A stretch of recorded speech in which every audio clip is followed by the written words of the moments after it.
Welcome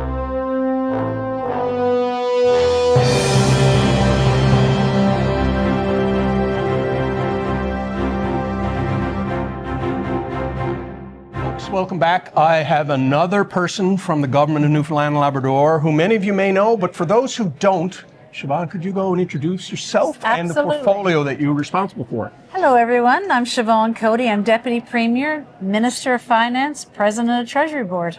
Well, that's a lot of responsibility. I've seen you on television. I one time saw you at a wedding years ago. I used to shoot wedding videos, but Really? We don't have time to get into that. I captured her, actually, Minister Hutton got her as she was going out the door. I got to say this to you. The first paragraph of the announcement when I was in the lockdown talking about tearing up the 1969 agreement, not in my wildest dreams did I think that was going to be there. And then to add $1 billion a year for 17 years.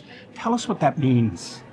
Well, as the Premier says, this changes everything for the province of Newfoundland and Labrador. The numbers are so staggering, it's almost hard to believe. So allow me to say that it's $1 billion on average over the next 17 years.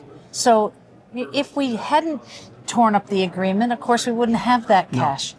But it's a 50-year agreement.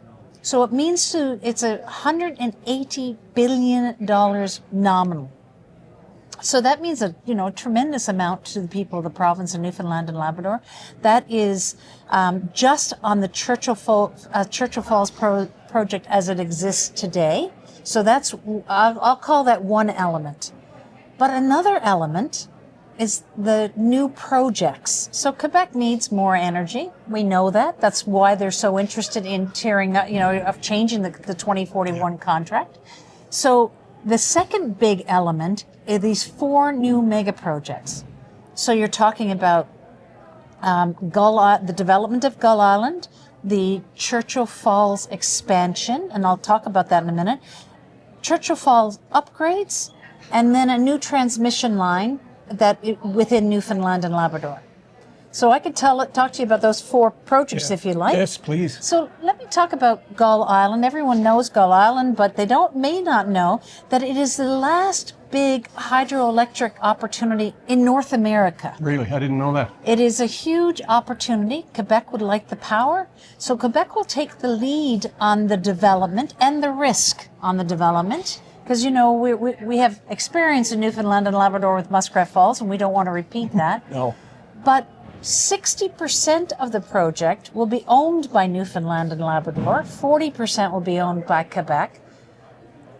With the money that we're going to put in, so Newfoundland and Labrador has to put some equity into this, so that for ownership, will come from Quebec. They're giving us, in addition to the $17 billion now we're going to get $1 billion a year, they're also going to give us $3.5 billion for our equity. Quebec will be responsible for Hydro-Quebec, good track record of development, will be responsible. And if there are any cost overruns, Quebec is responsible. All this is backed by a cost plus power purchase agreement. So there's no risk to the people of Newfoundland and Labrador, and that's critical for all of us. So no risk, but a lot of reward. So think of it this way, with the development of Gull Island, the Churchill Falls expansions and upgrades, and the new transmission line, it's equivalent at peak of 2 Hibernias, 2 Hebrons.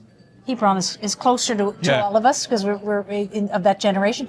2 Hebrons going on at the same time in Newfoundland and Labrador. So 10,000 full-time equivalent positions. That's incredible. I mean, it's unbelievable. When you put all the mining sector and, the wind energy and everything else that's going on, the tech sector, it's exciting. It is. And I think, as I was saying to Minister Hutton, there's some businesses downtown closed, and we lament that. But I think what is important is that this is such an important part of our province for maybe the next 500 years. It's as I said, it's completely a game changer. Now let me just tell you about the third element, because all of what you just talked about is going to need power for Newfoundland and Labrador. So the third element to this, and I think this is equally important, is new power. So we're going to get, right now in Labrador, there's 500 megawatts of electricity. We're going to triple that in the next decade. So we'll have 1,500 megawatts. So, for example, some of the new iron ore mines, some of the new mining opportunities, a possibility of an aluminum smelter, those types of things, this is where the power is going to come from.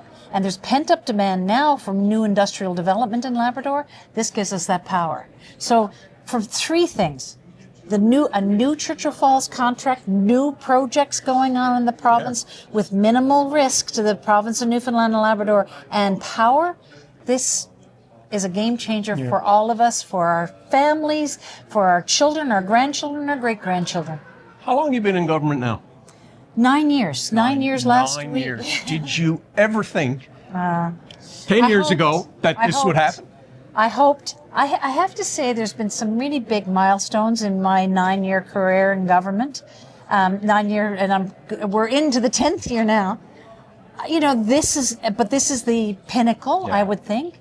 The fact that, you know, under the leadership of Premier Fiore, we also got the net interest from Hibernia back to the province of Newfoundland and Labrador, what we've been able to do with our offshore developments, what we've been able to do economically, and what, you know, in the last 4 years, what we've been able to do in terms of investments to develop Newfoundland and Labrador. I think, you know, I always say I wanted to build a stronger, smarter, self-sufficient, sustainable Newfoundland and Labrador. I think we have. Let me ask you this. You going to rest well tonight? Last night you probably tossed and turned a bit, did you? I've been tossing and turning. I'm Minister of Finance. I toss and turn a lot. I hope so. I think so. I will rest well because I know this is an incredible deal. It's a win-win. I think Legault said that about it's a win for Quebec, it's a win for Newfoundland and Labrador, and that is what the foundation of any good deal is. Minister, it's obvious you get up in the morning and you're incredibly optimistic. 9 years going into your 10th year. You're the Minister of Finance. Let's just say on behalf of the province, thank you for your leadership. Oh, that's very kind. Thank you. I appreciate that. That's wonderful. Thank you. This is an exciting day for Newfoundland and Labrador.